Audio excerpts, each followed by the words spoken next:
Professor Vishnu Shukla ji, आदरणीय अरुणेश जी, श्री जगन्नाथ शुक्ल जी सहित इस परिसर में उपस्थित, इस पावन परिसर में उपस्थित सभी लोगों को यथोचित अभिवादन संप्रेषित करता हूँ। 30 सेकंड रचनाकार को दूंगा। शेष समय जितना संचालक ये कह रखे हैं उतना उस कृत्य के बारे में बोलने का प्रयास करूंगा। संचालक जी ने बता दिया है कि तालियां बजाते रहिए, लेकिन तालियां अंत में बजा दीजिएगा अगर आपको हमारी बात अच्छी लगे। कल मुझे पता लगा यहाँ इस परिसर में आदरणीय श्रीमती सुमन मिश्रा जी उपस्थित हैं। मैं उन्हें सादर प्रणाम करता हूँ। उन्होंने कहा कि मुझे किसी ने कार्यक्रम में आमंत्रित ही नहीं किया, मैं क्यों? तो मैंने उन्हें फोन किया।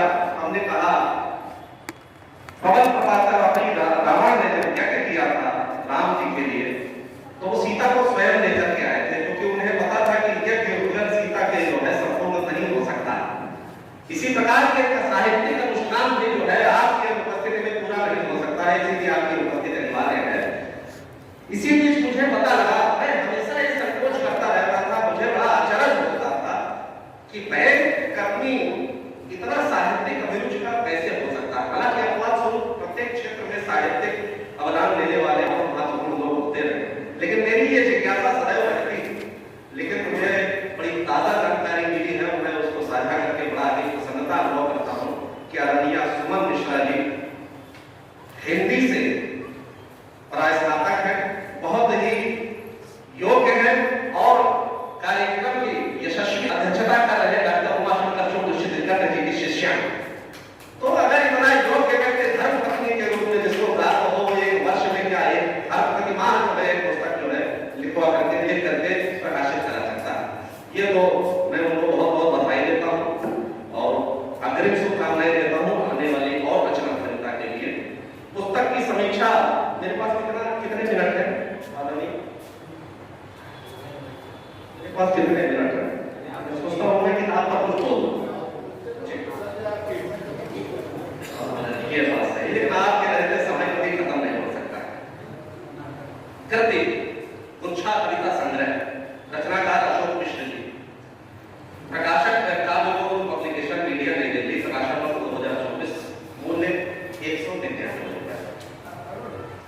समीक्षा संदेश रस, कविता व्यक्ति से समष्टि की सुखद तृप्ति की भाव यात्रा है। कविता समाज और समय के सशक्त संवेदी साक्ष्य है। कविता युग धर्म को परिभाषित करने का शाश्वत स्वर है और जनचेतना को रेखांकित करने के सूत्र को बेहद सलीके से शिष्ट और सशक्त शैली में काव्यबद्ध करने के कौशल में दक्ष है सीतापुर के सशक्त साहित्यकार श्री अशोक मिश्र। वस्तुतः कविता को शानदार समुदाय का टप्पा लगाकर कमतर करने का कितना भी प्रयास किया गया हो, लेकिन कविता की सामाजिक चेतना से जुड़े जनसंवाद के महत्व का समय ने सदैव सर्वश्रेष्ठ मूल्यांकन किया। वर्तमान में कवियों की संख्या प्रत्याशित रूप से बढ़ी, साहित्य से जुड़ा हर तीसरा व्यक्ति मंचीय महत्वाकांक्षा के समूह का शिकार, लेकिन साहित्य के मूल तत्व से वह संवाद स्थापित नहीं करना चाहता।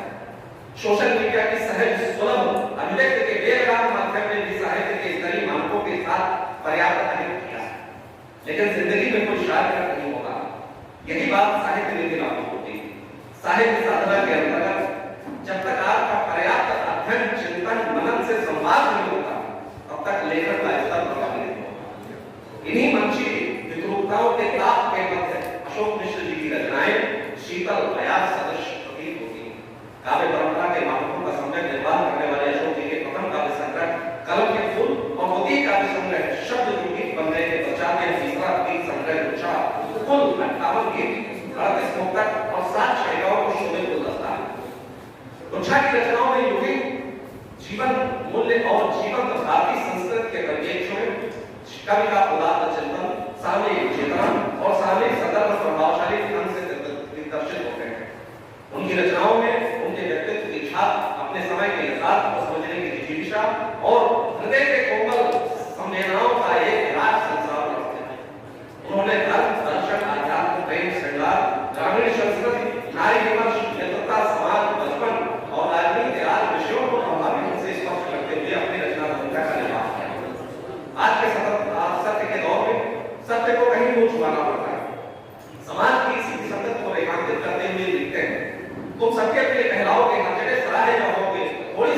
सत्याग्रही और सच्चाई से निकली और सभी उन्हें जुटाएंगे, रिश्ते नाते टकराएंगे, अंतर अंतर संबंध सहो, सब रहो, देखते कुछ न कहो, इतिहास यही बदलाता है, सच अपने मारा जाता। श्रेष्ठ कवि सुमित्रा मंडल ने भी लिखा, योगी होगा पहला कल आज से पूजा होगा काम।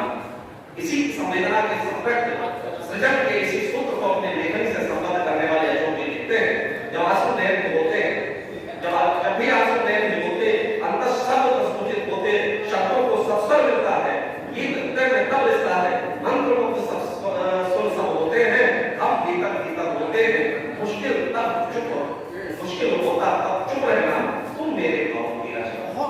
कविता आम आदमी की पीड़ा से सीधा संवाद स्थापित करते हैं और उसकी श्रेष्ठ प्रक्रिया कविता के उपयोग के तत्व को सुंदर प्रदान करने की श्रेष्ठ प्रक्रिया।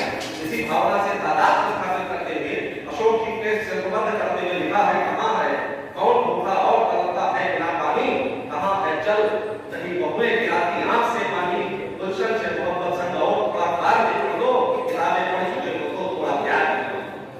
रिश्तों की अनकही दास्तां की अपेक्षाओं के अंदर सिद्धांत को आईना दिखाते हैं काम अशोक जी बखूबी करते हैं। शब्द मौने हो गए जब दूरियां बढ़ने लगी, खूबियां भी दोस्तों की खामियां लगने लगी, कभी स्वभाव से सावधानी होता। इसी कविता का निर्वाह करते हुए अशोक जी कोशिश करते हैं, बात बात में रोना गाना, सबको अपना कष्ट सुनाना, क्या तुमको अच्छा लगता है, मैं तो इसका नहीं बचन हूं। प्रत्येक व्यक्ति के जीवन में मां का सर्वाधिक महत्व होता है।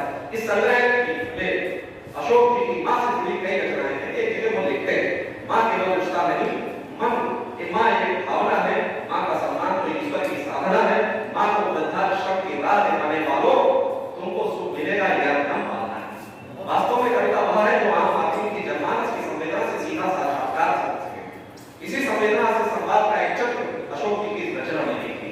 जब पीर हृदय में उमड़ेगी, बेचारा फिर उछलेगा ही, जब अपना कोई बिछड़ेगा तो आंसू तो निकलेगा ही, जब सहन शक्ति से भी ज्यादा चोट लगेगी अंतर में, ये व्यथित हृदय तब रोएगा और पत्थर तो पिघलेगा।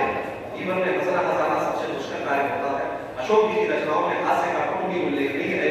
वो सबके सामने अपनी अदब से ही निकलते हैं। उम्र बचपन भले ही है, बचपन में रहते हैं, अकेला पाकर उनको यूं पड़ोसन ऊंची बोली भला के हैंडसम होकर भला को घर में बैठते हैं, रिश्तों का पोस्टमार्टम करते हैं। अशोक जी की रचनाएं अपना प्रभाव देखा ही जाती है। एक रचना में वो तंज कसते हैं, बाप को वृद्धाश्रम में छोड़कर आते, बेटा तेरा इलाज करना चाहते हैं हम, मुंह से निकाल मां आंसू बहा रही, मरकर हमें जन्नत देने के चाहते हैं। श्रेष्ठ कविता वह है जो हमारी अनुभूति के धरातल को शब्द स्वर प्रदान करे। अशोक जी लिखते हैं, चांद की रात में भी अंधकार जब आएगा, कितना मैंने झलक दिया है क्या हृदय बताएगा। अशोक जी के इस काव्य संग्रह की रचनाओं में राष्ट्रवादी भावना का प्रबल उछाल है, तो सामाजिक विसंगतियों से सीधे मुठभेड़ का सबल प्रभाव है। सिस्टम की विरोधताओं के विरुद्ध नुकीले तेवर भी है, तो भावनाओं को शहरीले शब्द से सहलाने वाली सशक्त रचनाएं हैं। मर्यादा पुरुषोत्तम राम की यज्ञ तत्व सर्वत्र अखिल ब्रह्मांड में व्याप्त अस्तित्व को नमन करते हुए अशोक जी लिखते हैं, राम है ज्ञान में, राम सत्यान में, राम जीवन में है, राम शमशान में, राम हर शब्द में, राम हर अर्थ में, गीत संगीत में राम है शान में। इस संग्रह में सम्मिलित उनकी लंबी रचना मेरा प्यारा भारत अखिल आर्यावर्त के वैभव सांस्कृतिक प्रतिष्ठा को रेखांकित करती है।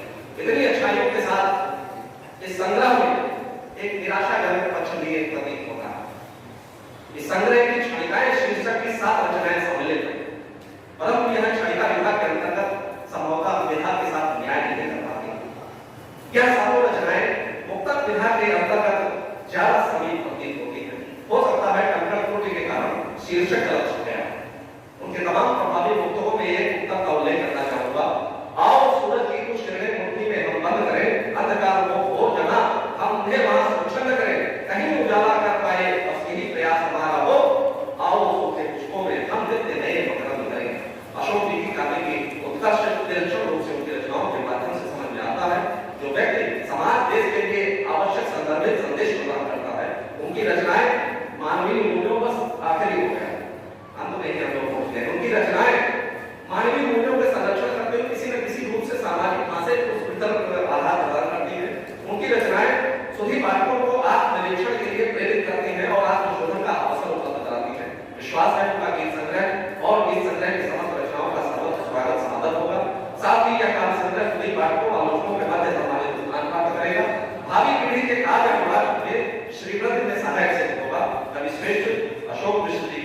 भविष्य में साहित्य के प्रति समर्पित भाव के लिए अपनी श्रेष्ठ रचना के माध्यम से हिंदी साहित्य की श्री संपदा में अभिवृद्धि